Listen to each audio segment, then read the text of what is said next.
Zopa bung som thum pariat na tin lalpa chuan thonga lei vira tangin zopa chuwa changa heti hian atia khriat na tel lo thuwa thuron ti thim tu hi tunge ni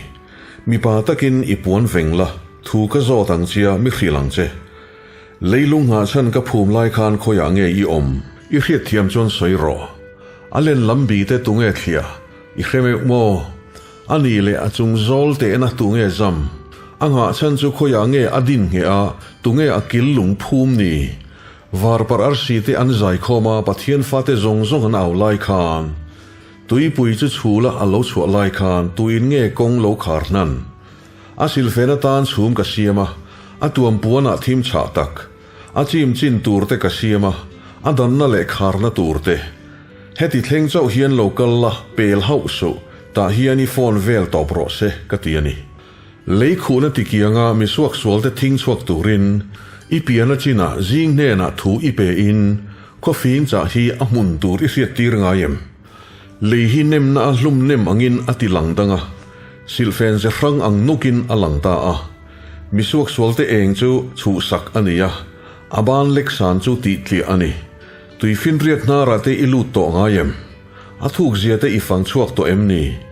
thina kongka te chu inena tilan ani to em thina dai hlim kongka chu imu to emni leizau zia te hi ihre pha kemni I riat vek chon soiro an ramri I ruai theya an in lam kong chin I riat theina tur chuan eng chen na kong chu khoya nge thimpo chu khoya nge amun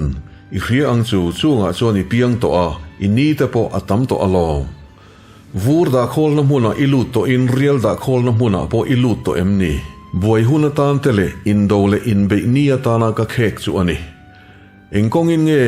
eng hi atrai dara saklam thli po hi leichunga a in tender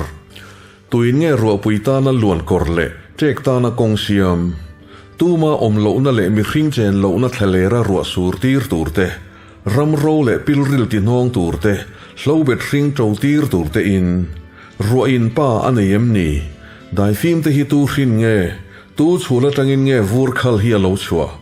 wana tanga vur lo tlathin hi tu hrin nge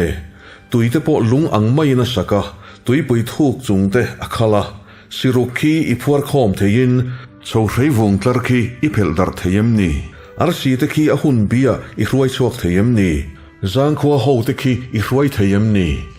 vanthil ruat te chu I hria in le ya hian thui nei tir theyem anan tur che in chuma ta ro pui vanon I au thla theyem ni kol phe te chu inena lokala heta hi ka om ti turin I tir chuak theyem ni tunge chum duma te khian fin na da tunge arsi thlok te hriat thiam na pe tunge fin na chum te hi chiar theya van tui thol tunge leibo thei vai vut te a in lom khoma leitlang te a in belbom hi sakei bak nei tan ei tur izon sakin sakei bak nei wang lai te chak dai I pe theyem ni an pu ka te an bo a se tur an chan lai hian so a khi an no te ei tur tla chama pathian ne na an ram lai le an va vai lai in tuin nge cho pe